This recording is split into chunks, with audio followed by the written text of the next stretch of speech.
अब जब भगवान शिव अंतर्धान हो गए, सुरभि माता ने भगवान शिव को अपने गर्भ में धारण कर लिया, तो शिवजी के न होने से तीनों लोकों में हाहाकार मच गया। तब देवताओं ने स्तुति करके ब्राह्मणों को प्रसन्न किया, ऋषियों को प्रसन्न किया। ऋषियों ने पता लगाया, पूरे ब्रह्मांड में ऋषियों ने खोजा, किंतु भगवान शिव कहीं नहीं मिले। गोलोक में भगवान शिव मिले, और जिसमें भगवान शिव का दर्शन सुरभि गाय के वृषभ, नील वृषभ के रूप में गायों के झुंड के बीच में भगवान शिव का दर्शन हुआ, उसमें ऋषियों ने भगवान शिव की स्तुति की और कहा कि भगवान श्रावण मास में जो वेद लक्षणा गाय के पवित्र दुग्ध से, मिश्री युक्त दुग्ध से अथवा मधुयुक्त दुग्ध से आपका अभिषेक करेगा, तो उस उपासक के संपूर्ण अभिष्ट की सिद्धि आपकी कृपा से हो जाए। तो तब से यह परंपरा चल पड़ी कि पूरे श्रावण महीना में शंकर जी को दूध चढ़ता है। लेकिन हम फिर वही बात कहें, पूरे देश में ज्योतिर्लिंग, स्वयंभूलिंग, देवलिंग, ऋषिलिंग, प्राचीन जितने शिवालय हैं, श्रावण मास में सर्वत्र भीड़ होती है, और हर सनातनी की यह इच्छा होती है कि हम शिव जी को दूध चढ़ाएं। और दूध कौन सा चढ़ाता है? डेयरी वाला, बाजार का दूध। क्या वह दूध भगवान शिव पर चढ़ाने योग्य है?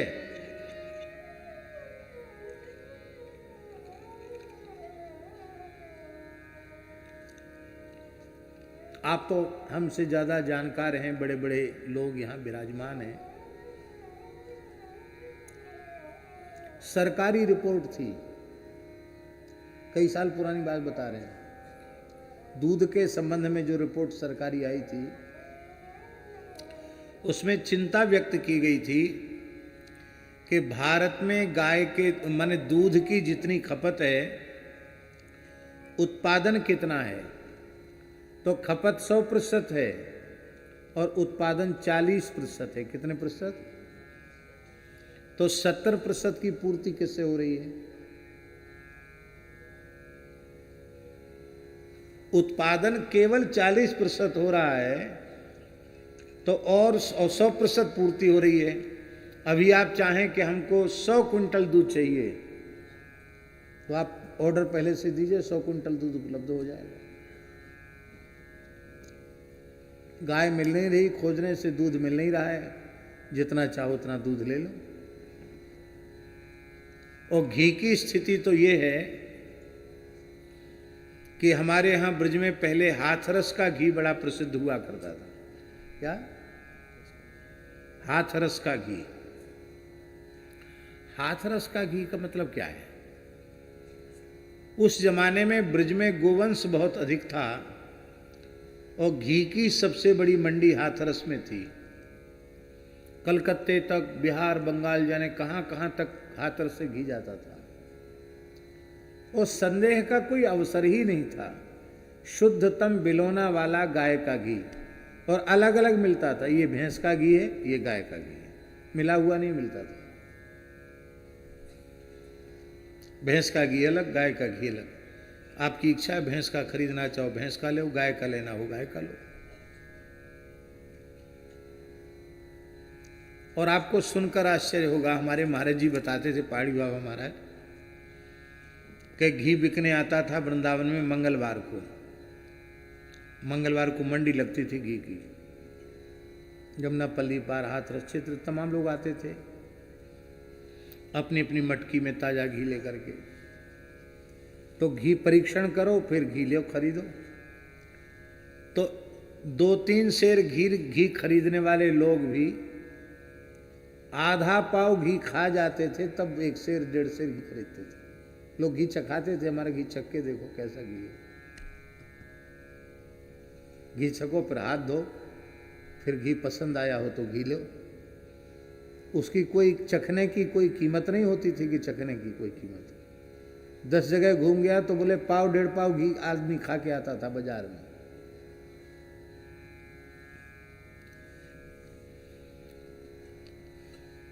इतना सस्ता जमाना था।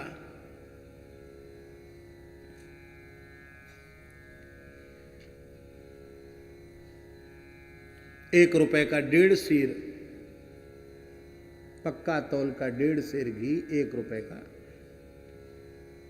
मिलावट का तो कोई काम जानते नहीं थे लोग कि मिलावट भी घी में होती है।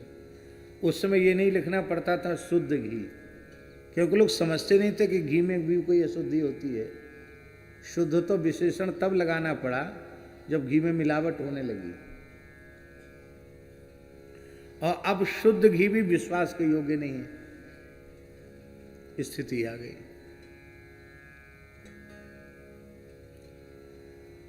तो बाजार का दूध देव सेवा के योग्य नहीं है, शिव जी पर चढ़ाने के योग्य नहीं है। यदि वेद लक्षणा भारतीय देसी गाय का दूध शिवजी पर चढ़ाने के लिए शालिग्राम जी के अभिषेक के लिए उपलब्ध न हो तो आप पवित्र जल से अभिषेक कर दें, वो ज़्यादा अच्छा है। लेकिन दूध से अभिषेक करना हो तो तभी अभिषेक करें जब भारतीय देसी गाय का दूध आपको प्रामाणिक रूप से उपलब्ध हो। गिरिराज जी में लोग दूध की परिक्रमा लगाते हैं, दूध की धारा। गिरिराज जी में दूध चढ़ता है, क्विंटलों नहीं टनों दूध रोज चढ़ता है, टनों। जो व्यक्ति आता वो दूध चढ़ाता है गिरिराज जी में। केवल मुखारविंद पर नहीं, जहां जहां दान घाटी, पूंछरी और जहां जिसको सुविधा मिलती वहीं दूध चढ़ाता है। पूर्णिमा के समय तो दूध की नाली बहती है घोंटू घोंटू तक। गधे और सुअर पीते हैं दूध, इतना दूध चढ़ता है।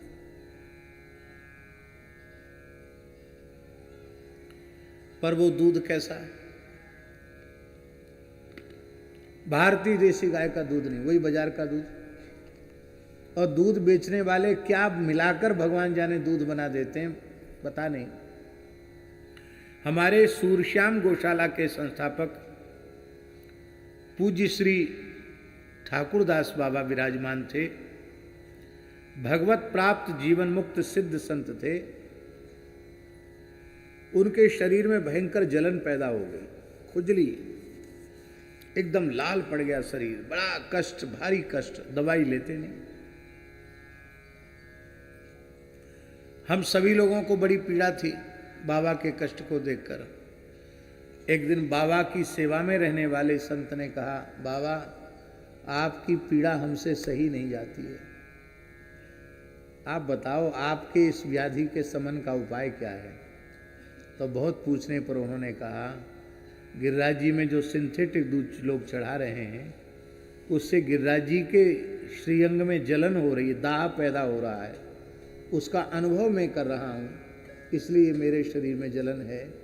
जाओ, मेरे शरीर को स्वस्थ करने का यही उपाय है, सूरश्याम गौशाला का घी, सुंदर कपूर, शुद्ध कपूर मिला करके ले जाओ। रात्रि को सब शिलाओं पर जहाँ जहाँ दूध चढ़ता है पूरा घी से, कपूर से मालिश करके आओ। महाराज जी रात में लोग मालिश करके सवेरे बाबा ठीक हो गए। कैसे सिद्ध संत होंगे जिन्होंने भगवान के साथ कैसी एकात्मकता प्राप्त कर ली। तो हम लोगों ने भी गिरिराज जी का अभिषेक किया था, गो यात्रा निकली थी तो गिरिराज जी का अभिषेक किया था।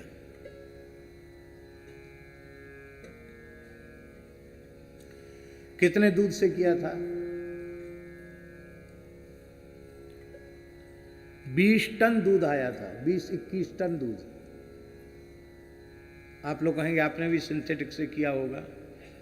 हमने पथमेड़ा से दूध मंगाया था, जहां आज भी 1.5 लाख से ऊपर गोवंश निवास कर रहा है। विश्व की सबसे बड़ी गौशाला है पथमेड़ा। और गो सेवा के क्षेत्र में कार्य करने वाले प्रत्येक व्यक्ति को अपने जीवन में कि एक बार पथमेड़ा गोधाम की गो सेवा देखना चाहिए कि वहां कैसे पूज्य भाव से गो सेवा होगी।